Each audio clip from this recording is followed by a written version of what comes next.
ಬೆಳಿಗ್ಗೆ ಎದ್ದು fresh up ಆದ ನಂತರ ಕರ್ಟನ್ಸ್ ಎಲ್ಲ ತೆಗಿಬೇಕು.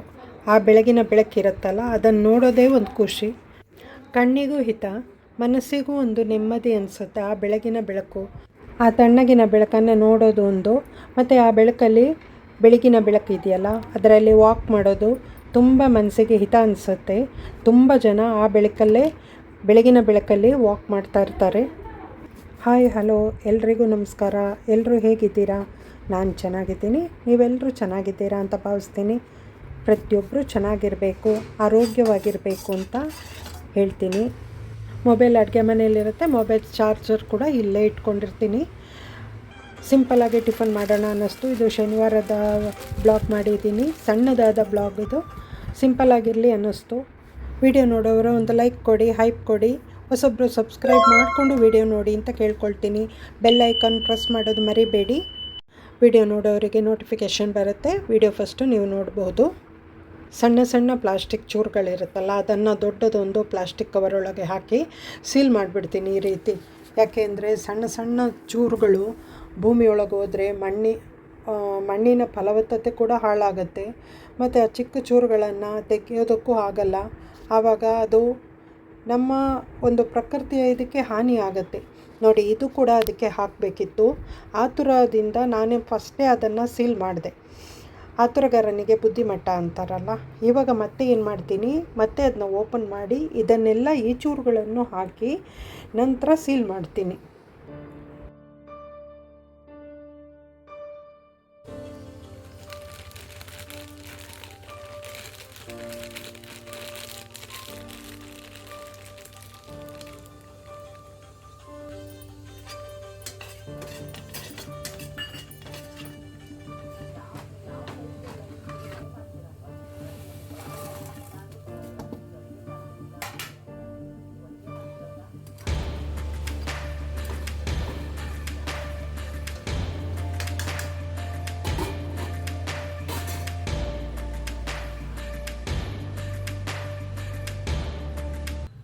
ಇದು ರೋಡ್ ಬದಿ ಇರೋ ಕಿಟಕಿ.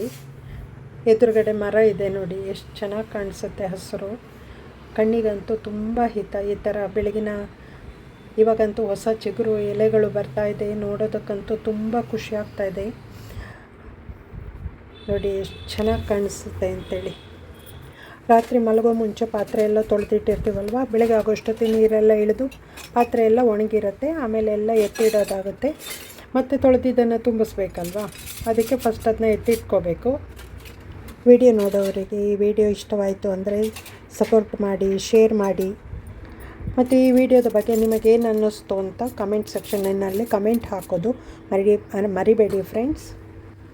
ಸಿಂಪಲ್ಲಾಗಿ ಮಾಡಿರೋ ನೂಡಲ್ಸ್ ಮನೆಯವರಿಗೆ ಮಕ್ಕಳಿಗೆಲ್ಲ ಕೊಟ್ಟು ನಾನು ತಗೊಂಡು ಆ ನಂತರ ಒಂದು ಬಿಸಿ ಬಿಸಿ ಕಾಫಿ ಕುಡಿಯೋದು ನಂದು ಒಂದು ಪದ್ಧತಿಯಾಗಿರುತ್ತೆ.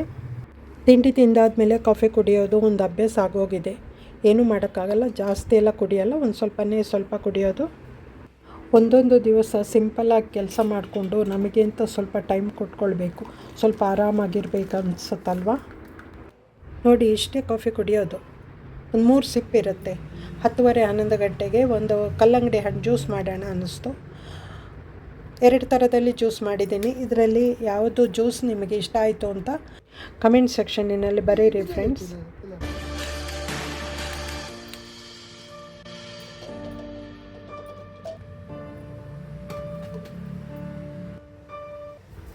ಇದು ಪಲ್ಪ್ ಸಮೇತನೇ ಗ್ಲಾಸಿಗೆ ಹಾಕಿದ್ದೆ. ಆಮೇಲೆ ಮಗ ಹೇಳ್ದ ಫಿಲ್ಟ್ರ್ ಮಾಡಿಕೊಡು ಅಂತ. ಆಮೇಲೆ ಫಿಲ್ಟ್ರ್ ಮಾಡಿ ಕೊಟ್ಟೆ ಅವನಿಗೆ. ಈ ರೀತಿ ಬೇಕು ಅಂತ ಹೇಳಿದ್ದ, ಅದಕ್ಕೆ ಈ ರೀತಿ ಮಾಡಿಕೊಟ್ಟಿದ್ದೀನಿ. ನನಗೆ ಯಾವ ರೀತಿ ಮಾಡ್ಕೊಂಡಿದ್ದೀನಿ ಅಂತ ನೋಡಿ ನೀವು.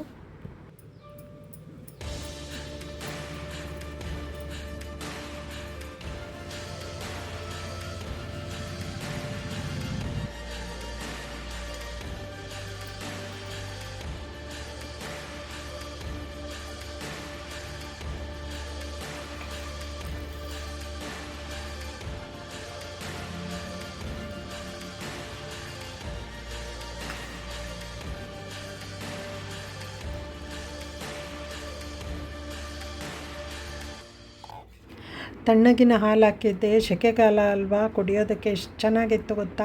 ಒಂದು ಸರ್ತಿ ಈ ಥರ ಮನೇಲಿ ನೀವು ಟ್ರೈ ಮಾಡಿ ಅಂತ ಹೇಳ್ತೀನಿ. ಇಷ್ಟ ಆದರೆ ಯಾರಿಗಾದರೂ ಶೇರ್ ಮಾಡಿ, ನಿಮ್ಮ ಫ್ರೆಂಡ್ಸ್ ಸರ್ಕಲಿಗೆಲ್ಲ ಶೇರ್ ಮಾಡಿ. ತುಂಬ ತುಂಬ ಚೆನ್ನಾಗಿದೆ, ಕೋಲ್ಡ್ ಇದೆ. ಮಧ್ಯಾಹ್ನಕ್ಕೆ ಚಪಾತಿ ಮಾಡೋಣ ಅಂತ ಚಪಾತಿಗೆ ಕಲಿಸೋದಕ್ಕೆಲ್ಲ ರೆಡಿ ಮಾಡ್ತಾಯಿದ್ದೀನಿ. ಸ್ವಲ್ಪ ಉಪ್ಪು, ಮಾಮೂಲಿ ಎಣ್ಣೆ ಅಷ್ಟೇ.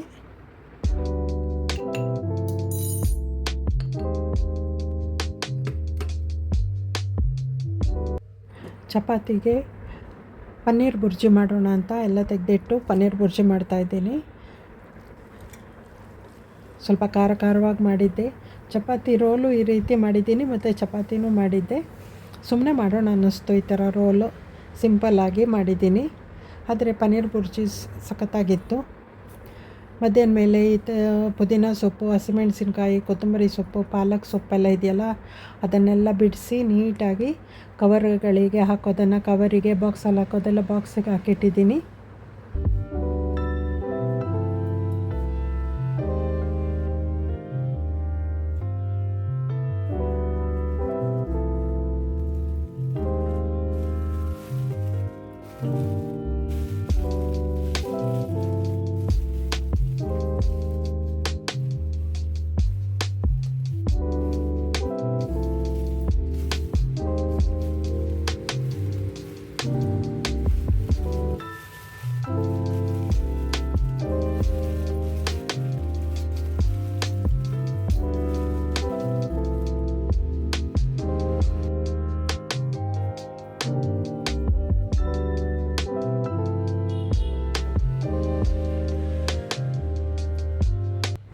ಬೇಸಿಗೆ ಕಾಲ ಅಲ್ವಾ, ಒಂದಿನ ಸೊಪ್ಪನ್ನು ಜಾಸ್ತಿ ಹಾಗೆ ಇಟ್ಟರೆ ಹಾಳಾಗೋಗೋ ಚಾನ್ಸ್ ತುಂಬ ಇರುತ್ತೆ. ಕೊಳ್ತೋಗೋದು, ಬಾಡೋಗೋದು ಈ ರೀತಿ ಆಗುತ್ತೆ. ಅದಕ್ಕೆ ತಂದ ತಕ್ಷಣವೇ ಅದನ್ನ ಕ್ಲೀನ್ ಮಾಡಿ ಇಟ್ಬಿಡಬೇಕು.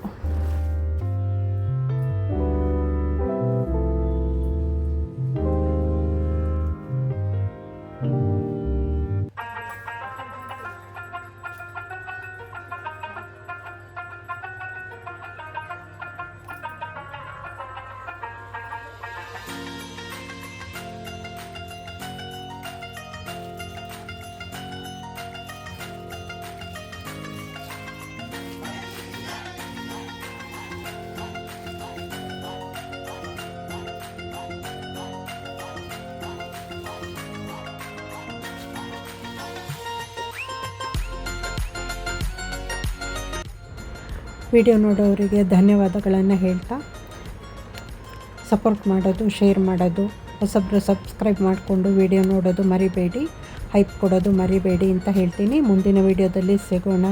Thank you so much.